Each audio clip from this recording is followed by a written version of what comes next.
Thank you so much, Shirley, for the introduction. Good morning, everyone. We are so grateful and excited to be able to host this webinar, Rev Up Your Listings in Reverse, for North San Diego County Realtors members. Today's webinar is going to be all about how a realtor can help older homeowners list and rebuy a better home using the reverse mortgage for purchase. Today's instructor will be Robert Ross with Reverse Mortgage Educators. Just a couple things before we begin. First is that we want to provide this PowerPoint to you, the PowerPoint that you see right here.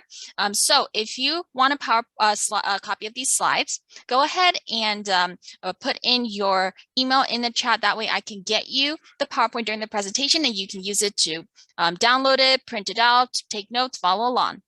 Next is that North San Diego County Realtors is recording this class. So if you would like a recording, please go ahead and contact them afterwards to get the recording. We will be taking questions. Since this is a class, questions can be you can put your questions either in chat or in Q&A. We'll answer them at 10:30. And then we're going to answer them at the end of the class at around 10:55. And that way we'll get 5 minutes for Q&A and wrap up the class so everyone can leave on time. Last but not least, if you need to leave, you'll have the webinar recording, but please stay until the very end if you can, because we're going to be talking about a few different marketing materials, complimentary, and also complimentary software that you can take advantage of to take this little piece of extra information that you're going to get today and turn it into a listing in the future. So without further ado, Rob, go ahead and take the floor. Thank you, Crystal. All right, let's get started. So name's Robert Ross here. I've been in the reverse mortgage industry for almost 17 years now. And I'm still in the trenches working with older homeowners, helping them with their most precious asset, which is their home, of course. And more importantly, working with realtors and their prospective clients and helping them understand how a reverse mortgage could help them buy their next home. So we're going to be talking about, of course, the reverse mortgage refinance product and the reverse mortgage purchase product. It's the same product. They're done the same way, except one's being utilized to either live in your house for the rest of your life and access equity, or the other one is being used to buy that replacement home. So we're going to be definitely focusing on the replacement home side today. But really over the last several years of working with realtors and their prospective clients, I've gotten pretty much the same 3 topics that have always been brought up to me from realtors out there in the marketplace. And a lot of times it's the same question. So I wanted to make sure that I wanted to share these with you because I think these 3 ways really can help you with your older homeowners and grabbing some more business out there. So let's break those down really quick here. So first off, there's a lot of advertisements going on right now for reverse mortgages, whether it's TV, radio, newspaper, you name it. On pretty much every platform, there's some sort of reverse mortgage advertisement going on, and they're targeting obviously the older homeowner.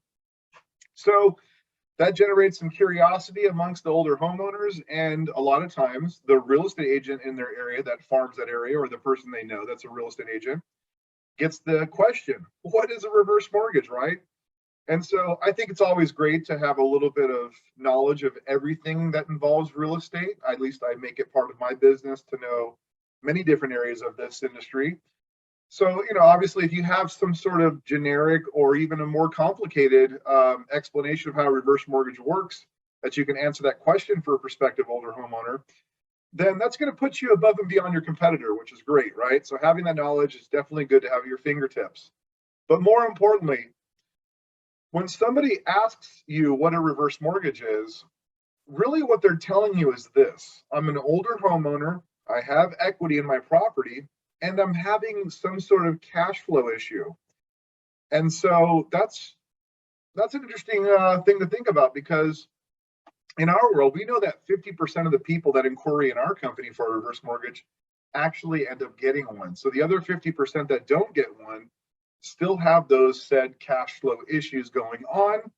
And what we have seen is that more times than not, later on down the road, they sell their home. Okay, so really, when someone asks you what a reverse mortgage is, just know that, hey, this could possibly be a listing for you more than a reverse mortgage for me. So that's something to think about. So just know that when someone asks you what a reverse mortgage is, have your ears perk up a little bit and know that this could be a piece of business for you. And in some cases, they may use the reverse mortgage to buy that next home, of course. So Which brings me to bullet number 2. For those folks that have already identified that I need to sell my house that I've been in for, 20, 30, 40 years because maybe it's too large, maybe it's 2-story, maybe they have a pool that they no longer need, maybe the lot size is too much to maintain. I mean, you can think of all kinds of reasons why someone in their elderly years would want to sell their property and get to something more manageable for retirement, right? The question is, though, that they're always trying to figure out is, how do I get that replacement home? How do I make sure I don't have a mortgage payment or even some sort of financial hardship or financial burden on my income? How do I possibly retain some of the equity from the house I just sold for my retirement needs? And these are the questions that they're bouncing around in their head. They're trying to figure out how to make it's bigger than putting a roof over the head for the rest of their life. They're trying to set the path for the rest of the retirement years through this one transaction, which is obviously selling their home and getting a replacement. So this is where the reverse mortgage for purchase could help aid in that thought process. So if someone's able to sell their property, get out the equity after they sell it, of course, pay off their mortgages, get rid of their mortgage payment, now they have a set amount of proceeds to put a roof over the head for the rest of their life, not have a mortgage payment, and possibly capture some of that net proceeds for the retirement needs. The reverse purchase could certainly help out in that regard. So those are for the people that have already identified, hey, I need to do something different than the house I'm living in now. I need to move to a different property. The reverse purchase could help make that transaction come to light for yourself and obviously for the client. So that's number 2. Number 3, there's a lot of older homeowners currently that have reverse mortgages in place. I've done a lot over a 17-year period of being in this industry. Ryan, my business partner, has as well. My industry has, other companies have, of course. So there's a lot of older homeowners that have reverse mortgages now. Now, the thing that's important to know about that is we all at some point in time meet our maker, right? We pass away, unfortunately. And a lot of times the homeowners that have the reverse mortgage now, or even the heirs or the family members, don't understand what happens in the future with the reverse mortgage when all the borrowers on the loan have passed away. And so when you're going across, or when you're out there prospecting, talking to your database, networking, or however you generate your activity, you come across someone that has a reverse mortgage in place.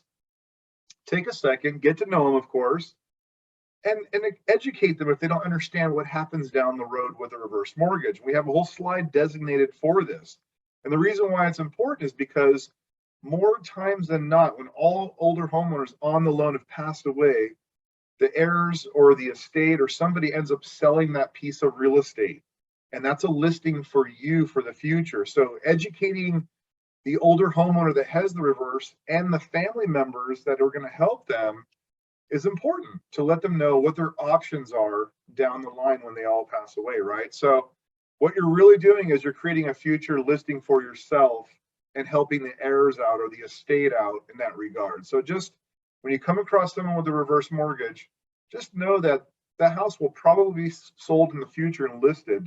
And of course, you want to make sure you're in position to help those heirs out, to let them know what their options are. And if they decide to sell, then you'll be there to help them out with that listing, of course. So number 1, when someone asks what a reverse mortgage is, know that they're having a cash flow issue. Number 2, for those customers that already identified that I need a different house than the one I'm currently living in, a reverse mortgage could be the product that helps them make that decision a lot sooner than later. Number 3, for those folks that have reverse mortgages already in place, a lot of times they or their heirs don't understand what the end processes are when they pass away and meet their maker, right? So that's 1, 2, and 3. Now let's dive a little deeper into all 3 of these. Starting off with, what is a reverse mortgage? Well, if you want to compare it to a traditional loan, this is probably the easiest way to explain it to a consumer. When you get a reverse mortgage, it's recorded against your house, just like a regular 30-year fixed mortgage, for instance, right? Every single month, you get a monthly mortgage statement, just like a regular mortgage. Here's what the difference is. On that statement, of course, it's going to show you what your balance is, just like a regular loan. It's going to show you the interest costs for that month, just like a regular mortgage. And that's where the difference is, right there.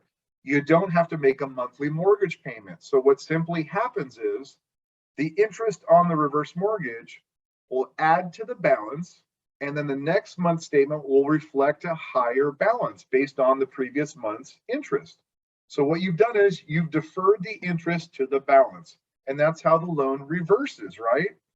Now, in a regular mortgage, you have to make that payment. Otherwise, you can wind up in default or foreclosure, right? Or reverse mortgages, you don't have to make a payment. But what I want you to understand is this: the payment or the interest cost for that month, you can pay those. They're optional. You don't have to let the loan reverse. The client has the ultimate option to take when they get that statement. They can say, you know what? I see that the interest costs for this month are $1,000. I got some extra cash laying around. I'm going to write a check and send it into the servicer. And what happens is the following month, when you get your next statement, your balance will be exactly the same as it was the previous month. So now is it a reverse mortgage? No. You've actually turned it into an interest-only loan, if you will. Maybe you wanted to pay more than what the costs are for that month, and now you'll start to bring the balance down. Or maybe you only want to pay half of what the costs are for that month, and you'll only defer half. So what you have here ultimately is a loan with optional monthly mortgage payments. But the rule is you never have to make a monthly mortgage payment. And the reason why you can make payments on a reverse, or for any amount for that matter, is because there's no prepayment penalties. You're free to do whatever you want. You could refinance out of it. You can sell your house, pay it off, and go get another reverse on another property. You can make payments. You can do anything you want, but the rule is you never have to, right? That's very cool. Now, if a client never makes a payment on a reverse mortgage, can they still live in the home the rest of their life? Of course they can. That is the holy grail, if you will, of the mortgage. A lot of older homeowners are trying to access equity and or buy a property with a reverse mortgage and not have a monthly mortgage payment. Because what you'll see throughout this course is that a lot of our older homeowners are living on Social Security alone, and bringing in a mortgage payment into that equation a lot of times leaves them short on cash flow. So this product helps out with cash flow, right? Whether it's a refinance and they're staying put, or they're buying a house and they want to retain some equity and not have a mortgage payment. So you never have to make a payment. But know this, for a person that's contributing on and off to the reverse mortgage, making payments here and there any given month, or paying more or paying less or whatnot, compared to somebody who's never puts any money at it at all or makes a payment of any kind, those are going to be two different outcomes in the long run, right? Obviously, a person that defers every single interest through a 20-year period is going to have a much higher balance than somebody who's contributed on and off throughout their life. So, but the rule is you never have to make a payment. And that's really what a lot of older homeowners are excited about, because a lot of them are living on Social Security alone, and that helps out with that regard. Now, the reverse mortgage product has only been available in a refinance product. So this is obviously the product where someone is paying off their mortgage, staying in their house, getting rid of their mortgage payment, accessing equity, and living there for the rest of their life. And that was only available all the way up in 2009. So the reverse mortgage product was invented in the late 80s by FHA. And then in 2009, all the way to that point, it was only available in a refinance. So even if somebody wanted to sell and buy with a reverse, they could not do it. And so now in 2009 to present, we can now use this loan as a purchase loan. And the reason why that's important to know is because sometimes reverse mortgages, although we can get them done on the house they're living in because the numbers work, their age is appropriate, everything's there, maybe it's just not providing enough benefit to them, right? Maybe they require more than just getting their mortgage payment removed from their income. Maybe they need access to more equity, right? And sometimes selling the home, unlocking all the equity, using some of that as a down payment, and buying a house with a reverse in a downsized property might be a better situation for the foreseeable future. I mean, in our culture, in our company, we want to look at this from a more longer, a 30,000 foot view. We want to see how this is going to play out for the rest of the customer's life rather than just for the next couple of years, right? Very important. Now, the fact that customers or prospects can qualify for a reverse mortgage, despite not qualifying for any other type of financing, is what is ultimately giving the loan its legs, right? So we all know to get a regular 30-year fixed mortgage or a 15-year fixed mortgage, you got to have really good credit scores. You got to have great income, DTI or debt to income ratios. You have to have a pretty stellar credit package, right, to get a regular mortgage. Well, with reverse mortgages, We don't necessarily have to have a perfect credit file. We don't necessarily have to have the best income, right? If you can demonstrate you got, $1,300 to $1,500 coming in Social Security and or pension, and maybe your credit scores aren't the best, we can still get the loan down or done, despite not qualifying for any type of financing, which is interesting because let's say someone's like, you know what, I can make a payment. I just don't have the credit that I normally did when I was working. And so, okay, well, get a reverse mortgage and make a payment then, right? Treat it like a regular mortgage. At least you get to the goal you're trying to achieve, right? So use a reverse mortgage in that regard as well. And then maybe down the line when things improve or you decide you want to do something different, you could refinance out of it into a regular mortgage if you wish. So that's pretty interesting that you still qualify for reverse mortgage despite not having the best credit or the best income. And that's important to know, which you'll see later on in slides. Now, after working with many realtors over the years, the last really 10 years of my career, I've been in several appointments with the realtor there, the family there, the borrowers there. We're in the house, we're at the kitchen table, we're strategizing, we're coming up with ideas to make, everything work out for that particular client. And one thing that I've learned over the years is that a lot of older homeowners sometimes put up that wall and say, hey, I have no intentions of selling my home. I want to stay here for the rest of my life, right? And that's something that's very hard to overcome. I mean, look, I'm living in my house. I've been here for 18 years. I'm not excited about leaving it. I've developed a lot of friends, neighbors, relationships, a lot of things I own now in my property. And the idea of selling my home could be, it's an emotional thing. It's a hard thing to overcome, right? But sometimes you don't have that choice, right? And so here's what I've done in these situations. When there's clearly something going on, I will sit down right there with the family, with the realtor, with the client, and run a budget for the customer. I will start off with the top. How much do you make per month? What's the household income looking like? What are all the expenses that you have? What do you foresee coming up in the future?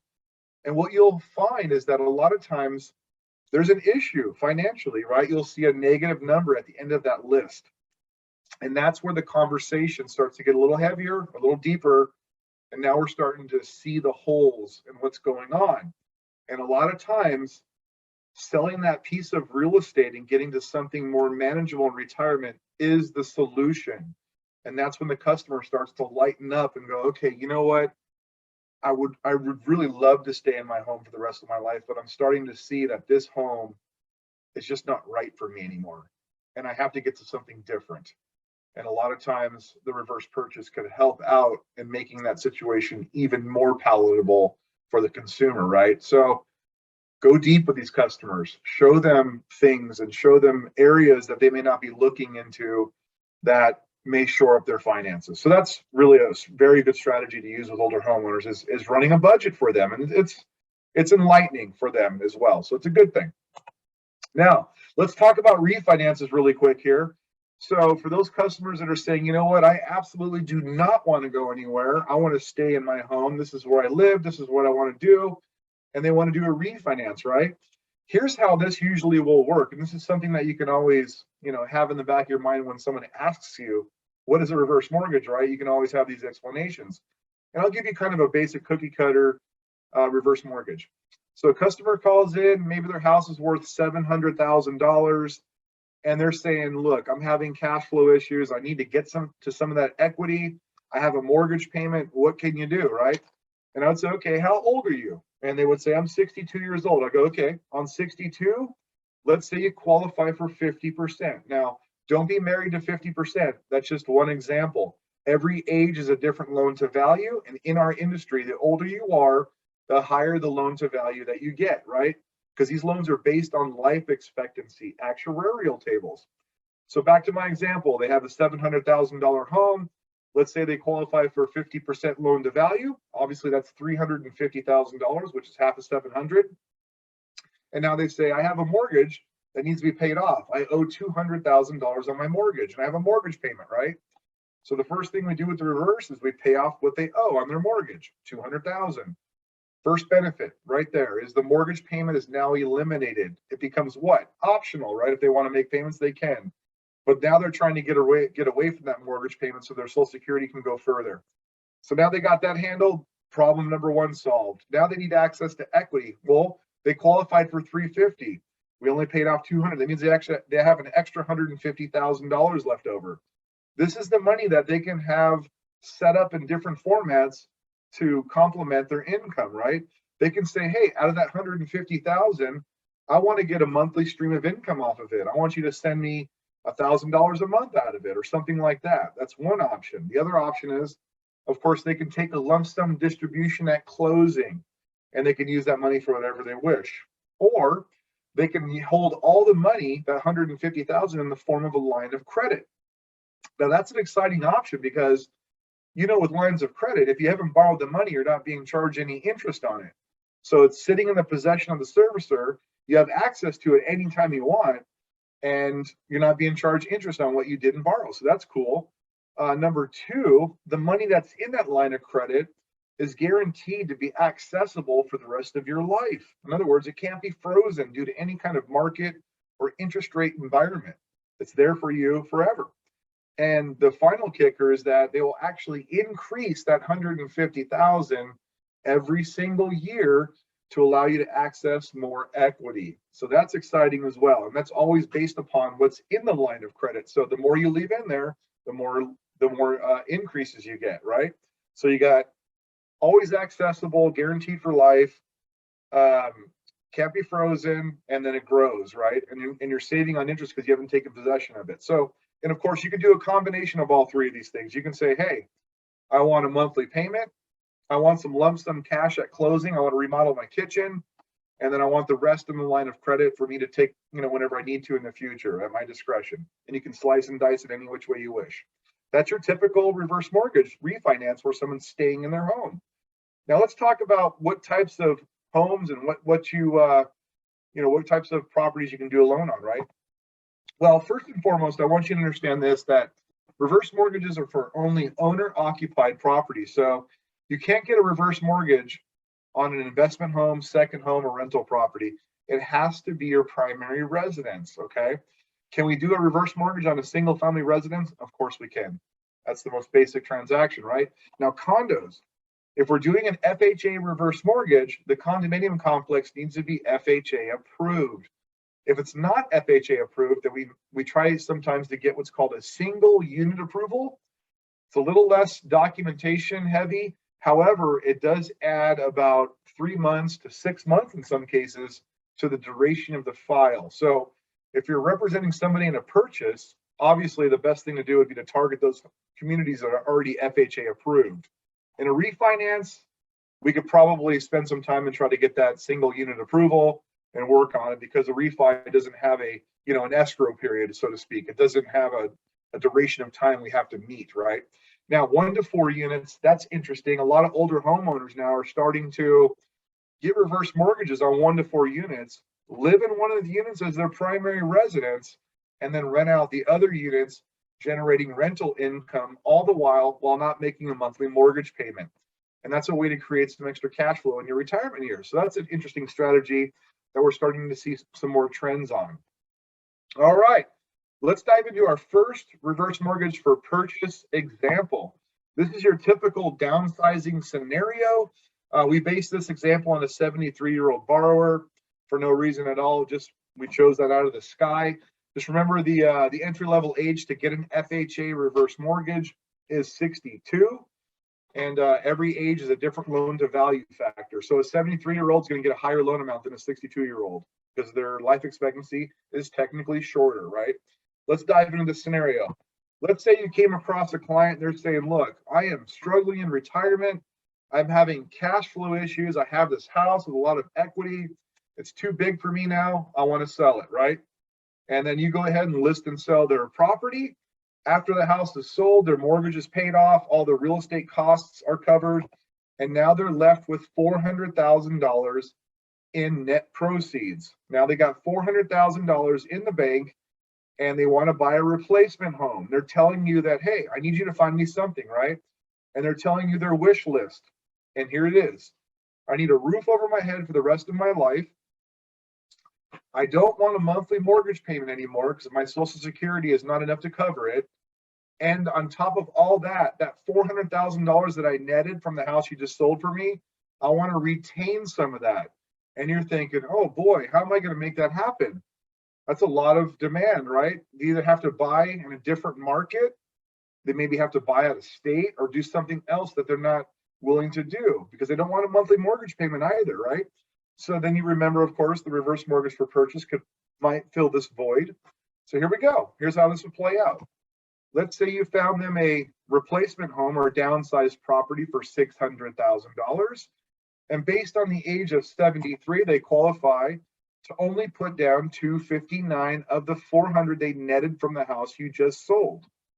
Now, of course, we're going to make a loan for the difference of $341. And now we've covered the purchase price.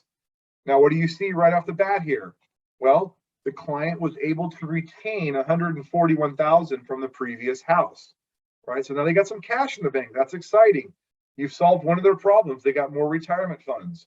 Number two, they didn't generate a monthly mortgage payment. So you've solved the other problem. And of course, you put a roof over their head for the rest of their life.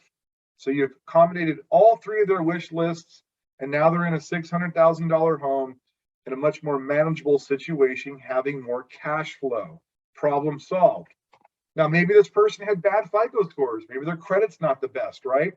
Do we care about their credit scores? No, I don't care about their credit scores. What I really care about is the last 24 months of credit history, tax payment history on the previous home, insurance payment history on the previous home, and if they have a homeowners association, their homeowners payments on the previous home as well.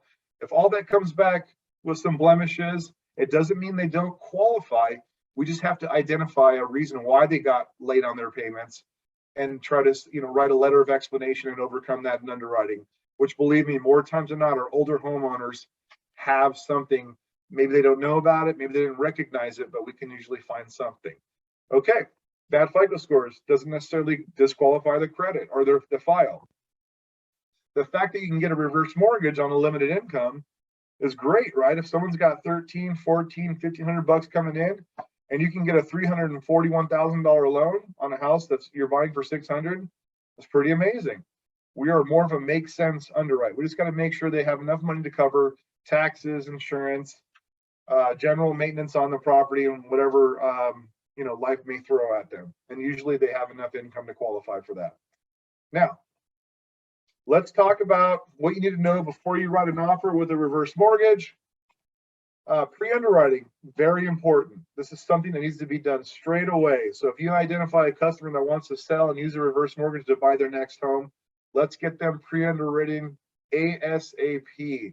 And the reason why is because our pre-underwrites take a minute. They take, sometimes a week or two. And the reason why is because we have to pull all the payment histories from the county, the property taxes, from the insurance holder from the previous house. We got to go through all their income, everything manually. This is a manual underwrite. We don't have automated systems to pre-underwrite. So sometimes it could take a week or two to get a full pre-underwrite.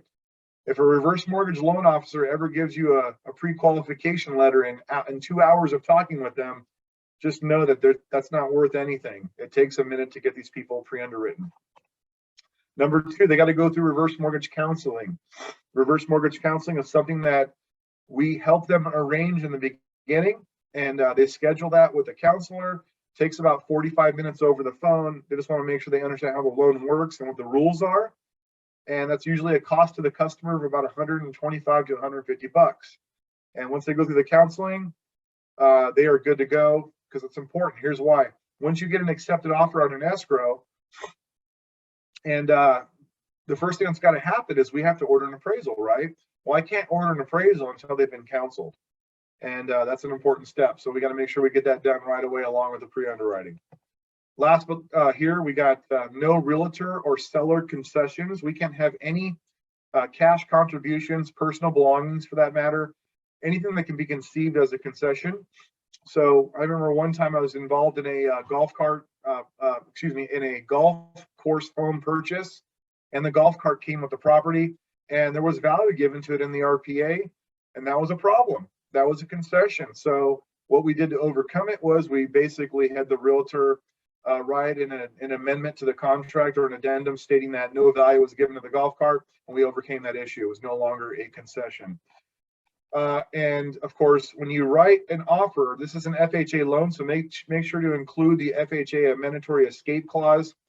And of course, when it goes out with your RPA, it must be signed by all parties involved in the transaction. Last but not least here, if you have any questions about any purchase scenarios, anything at all, this is a realtor specific hotline, 888-242-5959. This is something that we try to make sure we're always available to handle. So if you call us on a Saturday, we're going to do our best to pick it up. We know that realtors work on the weekend, and so we'll try to get your questions answered.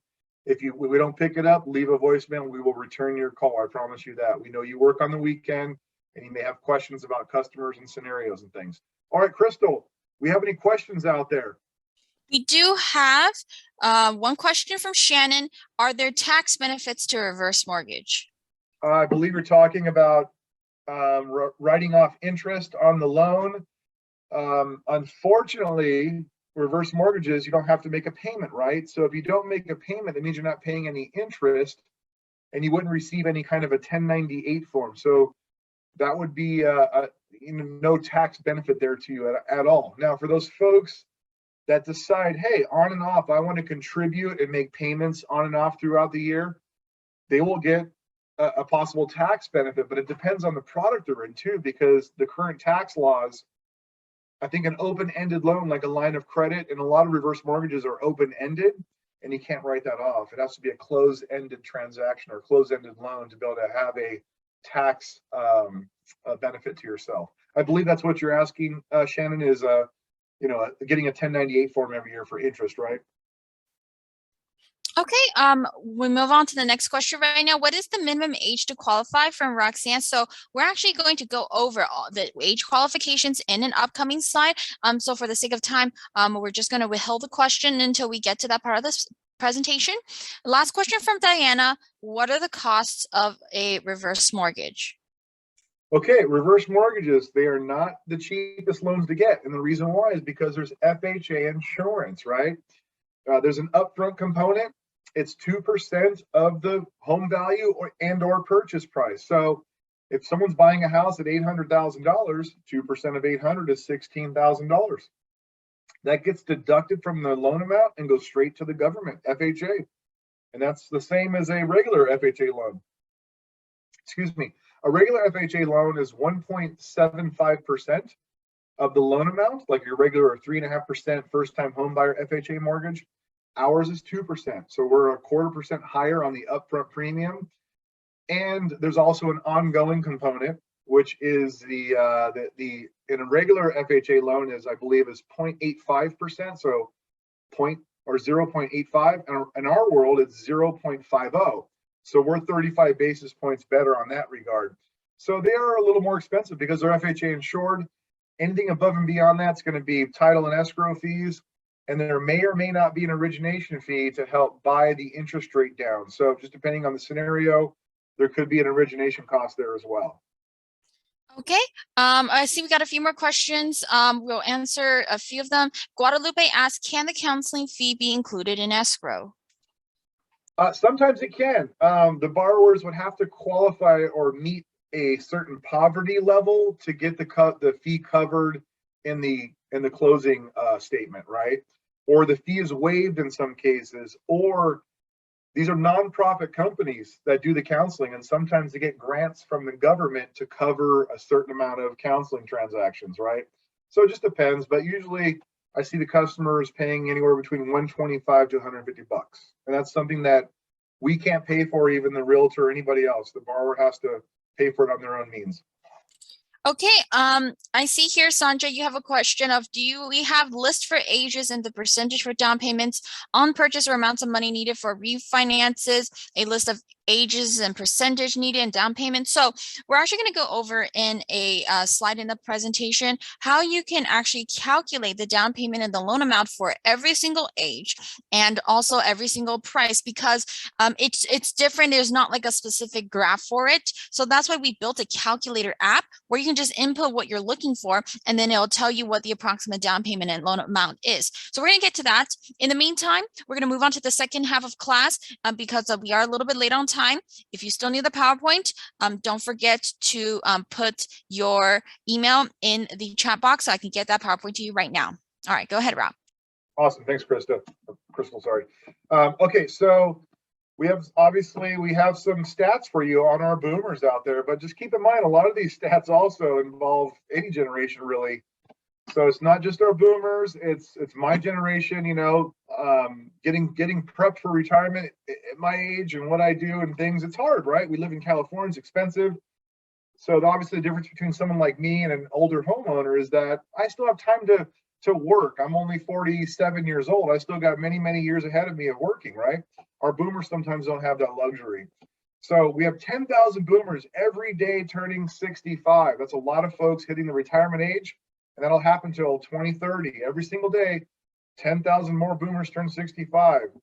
In 2020, we had 105 million boomers out there that were aged 56 to 74.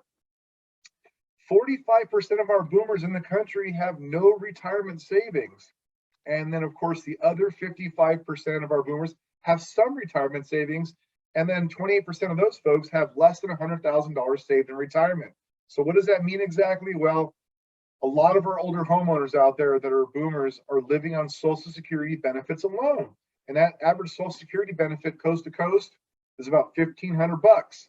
So you can see how throwing a mortgage payment in there along with that $1,500 doesn't leave them with a lot of income to save, to keep expenses paid, medical expenses, groceries in the refrigerator, you name it, right? So it's difficult. And a lot of times they're looking at solutions to help overcome those challenges. Now, here's what we know. We know this. A lot of our older homeowners out there have a lot of equity in their properties, right? We've had amazing appreciation over the last several years. We have 8.1 trillion in 65 and older homeowners out there in equity. It's a lot of equity. The challenge is how do they tap into that equity? How do they leverage that equity? How do they get to it safely, right? That's the biggest question in a lot of our older homeowners' minds. Now, could a reverse mortgage help in that regard? Of course it can. Could selling their home unlock that equity? Of course it can, right? And then they obviously got to get to a replacement home. So this is on a lot of their minds. It's just how do we do this safely and how do we make it last for the rest of their life, right? And that's the question they're asking themselves. So it's more upon realtors like yourself that are licensed to handle this equity, right? Not so much a financial planner anymore. They've already spent down their assets. Now they're looking to you as a realtor with a license saying, hey, help me out with my most valuable asset, my home, right? And they're coming to us as well. Help me out with this. How do I make this work? So just know that that's happening out there. 8.1 trillion out there. It's a lot of equity. Now, let's talk about what happens in the future with the reverse mortgage. Remember in the beginning of the class, I talked about how a lot of older homeowners have reverse mortgages now. Well, when you come across someone in your sphere or your book of business that's got a reverse mortgage, it's always important to kind of remind them or help them understand how the loan plays out throughout their life. What happens when they pass away? What happens with their heirs? How do they get the property? How do they get, ownership of it? What are the options, right? Very important to know. So this slide, I think, is very important for making those relationships and helping those families out understand their options, right? So here you go. With a reverse mortgage, you have two likely outcomes. Either there's equity in the home or there's not equity in the home. And obviously, the not equity side could be because of a lot of reasons. Maybe they never contributed to the mortgage. They've had the mortgage for 20, 30 years. Maybe we're in a down real estate market. I mean, there's all kinds of reasons why the house could go underwater, right? But FHA has designed these loans in such a fashion that they should not go underwater because we're lending appropriately to age. And we know that one thing happens in real estate. We all know this. You're thinking of it right now. Houses go up in value. Yes, there's peaks and valleys, right? We know that. But on the general long haul of owning a piece of real estate, especially in California, the houses go up in value, right? And FHA knows that. So there should be equity in the home, but in case there's a catastrophic event, sometimes the houses could go upside down, right? Let's talk about the left-hand side of your screen here, above water. All borrowers on the mortgage have passed away. The heirs are calling you saying, hey, mom and dad have passed away. They got a reverse mortgage. Could you come out here and re-explain those options to us again, what our options are with this product? And you would say, oh, sure, no problem. All right. And your first option, you would say, hey, look, if you want to keep the house, you have to pay off the reverse mortgage. So in that example, we have a home value of $850. We have a current reverse mortgage balance of $600,000. If the kids want to keep the house, they have to pay off the full balance of $600,000, and they can do that any way they wish. They could pay it off with cash. They could refinance. They could do some sort of combination of that, pay off the loan, keep the house in the equity, and they could do whatever they want with the property at that point. The loan just has to be paid off because all the borrowers are deceased. Now, if they decide, you know what, we don't want to keep the house, that's fine. List the house with you, the realtor, sell it, pay off the reverse, and whatever's left in equity goes to the estate or the heirs. It's a standard equity sell, right? This also happens for the for the borrowers. If the borrowers are still living and after 5 years or 10 years of having a reverse mortgage, they decide, hey, this isn't the right house for us anymore. We want to move here or do something different. Fine, sell your property, pay off the reverse, and take your equity and go do something else. This is just a mortgage like any other loan out there. It's recorded against the house. You're free to do whatever you want, right? That's on the above water side. Now, let's say that the house is underwater, meaning that the balance owed is greater than the value of the property. In this situation, we have some different options here. Heirs, you're telling the heirs this, hey, what do you want to do with the property? Do you want to keep it? We would love to keep it, but it's upside down. What are our options? Well, you don't have to pay off the reverse mortgage balance for the full amount. You only have to pay it off at 95% of whatever the market value is. So in this example here, we have a market value of $700,000. The reverse mortgage balance is $750. If they want to keep the house, 95% of 700 is $665. Pay off the reverse mortgage with $665. You're thinking, well, how does that work? There's still money owed on this, right? There's still another, what, $85,000 owed? Well, guess who covers that? FHA does. They write an insurance claim, or they pay an insurance claim straight to the investor, to the original lien holder. They're paid off in full. You got the house, the heirs got the house 90 or 5% below market value, and now they're free to do whatever they want with the property. That's called the 95% rule. That can only be extended to the family.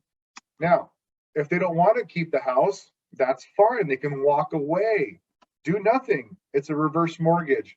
These are non-recourse loans. So they don't have to do anything. They can simply let the house go into foreclosure. Obviously, the reason why I would go into foreclosure because the homeowners are deceased. They're no longer owner occupied. So what would happen is a notice of default would show up at the property. Nobody responds. NTS, notice of trustee sale. Nobody responds to that. It goes to the courthouse for auction, gets sold at auction, or it doesn't. If it doesn't get sold, then it goes back to the original lien holder as an REO. And there's nothing that's going to happen to the estate, even if the deceased borrowers have other real estate, cash investments, personal belongings, all untouchable. It's a non-recourse loan. Heirs are not going to be bothered. They can simply let the house go to foreclosure. The last option is they can short sell the house. You're probably thinking, well, what's the benefit for someone to short sell the house if they can walk away and there's no issues that it will happen? Well, in some cases, we've heard that a lot of the servicers or investors of these loans are offering incentives for the heirs or the next of kin to participate in a short sale listing. And I can see why. Here's why. If the house gets sold on the MLS and syndicated out there and you attract a lot of buyers, the house is probably going to sell for a higher amount, therefore reducing the shortfall. And that is a lesser strain on the FHA mortgage insurance fund. So I can see why investors or lien holders would incentivize heirs to participate in a short sale listing. So you come across someone out there that's saying, hey, all the borrowers have passed away. These are my parents. The house is upside down. That's a short sale opportunity for you. Look into it. Call us up. We can try to, point you in the direction of something and try to get that thing going for you. But there's a possibility for some extra business for you right there. All right, let's move on to our next slide here. I'll breeze through this. A lot of myths about the product out there. The government or bank does not own the property. It's just a lien on your title like a regular mortgage. If the house goes up in value, is that appreciation that yourself, the borrower, or the heirs can realize? Of course. any value that increases in your home is yours. It's not the lien holders, just like a regular loan, right? Can my heirs inherit the property after I pass away? Of course they can. Is it easier to inherit the home if you have it set up in a trust with or without a reverse mortgage? Yes. A lot of times if you're holding title as a single person or a married couple and everybody's deceased on title, a lot of times that can wind up in probate, and that can take a year sometimes to get ownership of that property. So having the house set up in a trust, whether you got a reverse mortgage or not, in my opinion, is a safer way or an easier way for your loved ones to take possession of the property.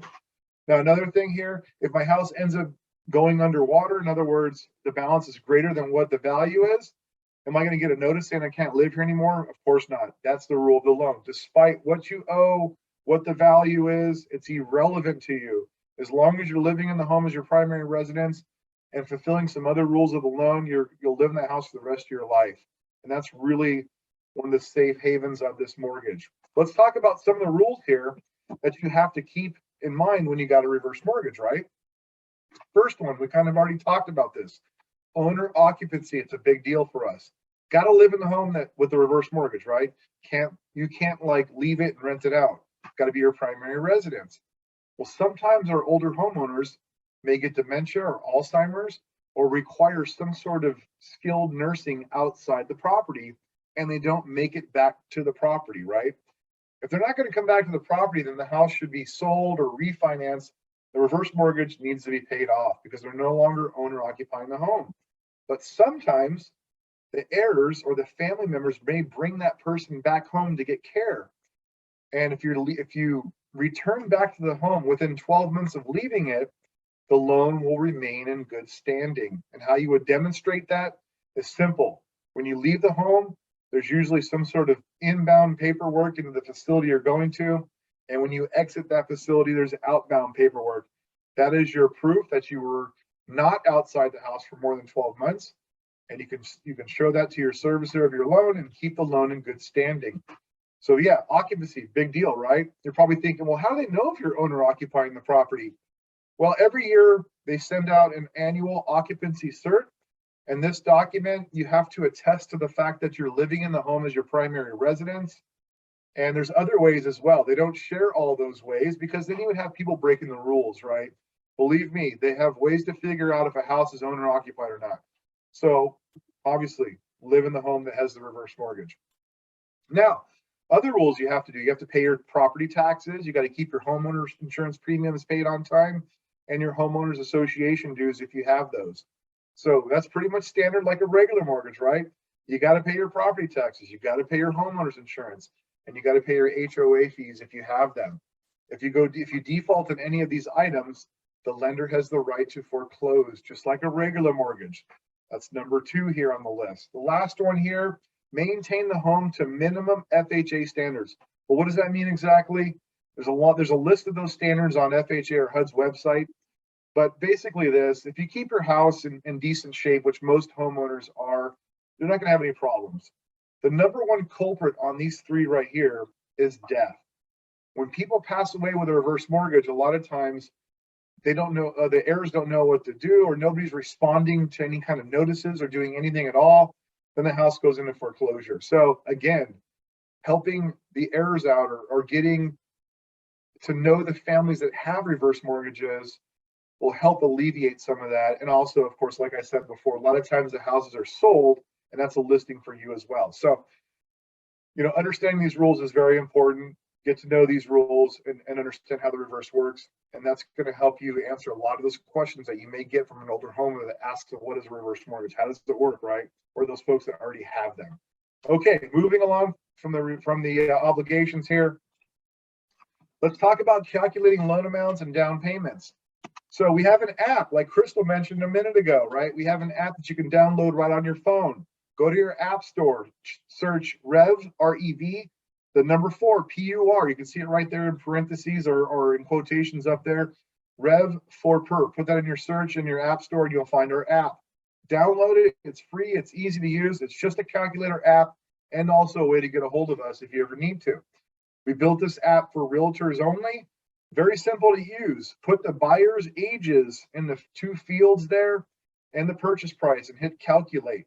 What will appear from there is the loan amount and the down payment required. If that down payment is equal to either A, the net proceeds from the house you're selling for them, or B, cash they may have on hand for a down payment, or C, some sort of combination of that, or D, 100% gift funds from a family member, guess what? You got yourself a transaction. So you don't have to own a house to use a reverse mortgage to buy that next home. Let's say someone sold their home 2 years ago and they got a bunch of cash in the bank left over from the house they sold 2 years ago. They could still go buy a house with a reverse mortgage. As long as they have the right amount of down payment and the age they got, boom, we can do a reverse purchase. Now, for married couples, only one spouse needs to be 62 years of age, right? We could have a spouse, for instance, 65 and another one that they're married to at 55. But we will make the loan on the 55-year-old's age because they have the longer life expectancy, and that 55-year-old will be protected to live in the house for the rest of their life. So the qualifying spouse is 62, but we'll make the loan amount based on the 55-year-old because they're married. And we want to make sure that 55-year-old we're lending appropriately to, so that way they can live in that house for the rest of their life as well. That was a huge change years ago for the better. So that's cool. So married couples, make sure you ask the question, are you married? And you get both of their ages. Very important. Now, for unmarried borrowers, all borrowers have to be 62 or older. So, for instance, it could be boyfriend and girlfriend, best friends, brothers and sisters, father, daughter, I don't care. Any combination you could think of, everybody has to be over 62. But if there's 3 people, for instance, that are all over 62, we're going to use the youngest person of those 3 people to determine our loan amount because they have the longer life expectancy. So unmarried borrowers, everybody's got to be over 62. Last but not least here, we have 970-800. What is that random number? Well, it means a couple of different things in the FHA world here. So for regular FHA mortgages, not the reverse mortgage, for regular FHA mortgages, that is the max loan amount. In our world, it's the max claim amount. What is that word? I have no idea. Well, simple way to put it, it's the maximum purchase price and or value that we use to determine the loan amount. And I'll explain. Let's say you have 2 70-year-old borrowers, unrelated, and they're each buying a different house, right? One's buying over here, one's buying over there. They're both 70 years old, and one person's buying a house at $970,800. The other person is buying a house at $1 million. Well, if they're both 70, they're getting the exact same loan amount, but the person buying the more expensive house than 970 will have to put down dollar for dollar down payment above and beyond that. So in other words, once you get to 970, the loan amount doesn't increase anymore. Once you get to about $1,050,000 or $1,001,000, then that's when we want to start looking at the private sector, the non-FHA reverse mortgages, right? And that's where that sector starts to really come into focus once we get to $1,050,000, $1,001,000. And those loan amounts, we can look at $2 million, $3 million, $4 million homes, and they can get a loan to value based on that value. So that's a different sector. The application that we're looking at here does not calculate the private sector. It only handles the FHA products. So if you need to look at that sector, give us a call. We can run those calculations in our software to figure out which product is the best and vice versa, right? So anything over $1 million, $1 million, $50, we want to start looking at the private sector. Okay, let's go on here. Let's move on. Couple things that we have for you today that for taking our class, we want to show you some really inexpensive and more importantly, not too time consuming ways to try to generate some activity. We have a software called GoCourtum.com, and this is a website that we created for realtors. And what the software does is it allows you to take 1 to 2 or 3 of your top older homeowner prospects that you think, hey, I just got a gut feeling these people are going to list soon. For some reason, I feel it. My spidey senses are tingling, right? We all have those senses sometimes. And you just really don't know what to put in front of them or even how to stay in front of them properly So when they make that decision, that they contact you and not your competitor, right? So what you can do is you can put those people's information into the system along with your own, of course, and we will mail them for 6 months newsletters that totally pertain to selling their property. For instance, we have a newsletter that talks about Prop 19. Prop 19, we all know, handles property tax portability. That's an important topic amongst our older homeowners. So that letter talks about that. And best of all, it's coming from you, from your desk. So once they get that letter, they're going to see you on that letter along with your contact information. They may reach out to you and say, hey, look, I am thinking about selling in the next year. I need to know about my property tax portability. Can we talk more about this over coffee or something along those lines? And best of all, when those newsletters go out, you get an alert, which gives you an opportunity to call that customer and say, look, I noticed that I sent you a newsletter. What'd you think about that? Did you want to discuss that further? So we have Prop 19 newsletter. We have capital gains newsletter. That's an important topic, right? Be aware of cash buyers. That's an important one because a lot of investors these days are targeting older homeowners and knocking their doors and saying, look, we can buy your house all cash right now on the spot, no realtors. It's going to be a more profitable transaction for you. No, it's not. We all know that if you list your house with a realtor, it's going to get marketed properly. It's going to command a higher price. And despite paying a commission to an agent, you're going to get more net proceeds at the end of the day. We all know that. So sometimes these investors could be very persuasive to these older homeowners. So we have a newsletter that handles that as well. So you can see all these newsletters are really driven to help tie them to you, to get them to communicate with you about listing their home sooner than later. That's Go Quarter. Now, Title Pro 24/7 is another software that we use. This software, you can build some very sophisticated lists based on age, income, property size, loan to value, what types of loans they have, all sorts of things, right? So imagine building a list of people that are living in a 2-story house, if the county recognizes that, big square footage, big lot, not so much income coming in, certain loan to values. Maybe you go drive the neighborhoods after you pull those lists and you target the houses that are dilapidated and send them out a newsletter saying, look, you could sell your house as is right now and get into something that's better for your retirement, turnkey, cleaner, nicer, whatever you want to, throw at them. But you can be very laser beam focused on certain prospects out there and put specific messages in front of them that'll help them understand that there's options available to them. And so you can be very sophisticated with the software. And of course, we don't just throw the software at you guys. We have tutorials and things to show you how to build these lists.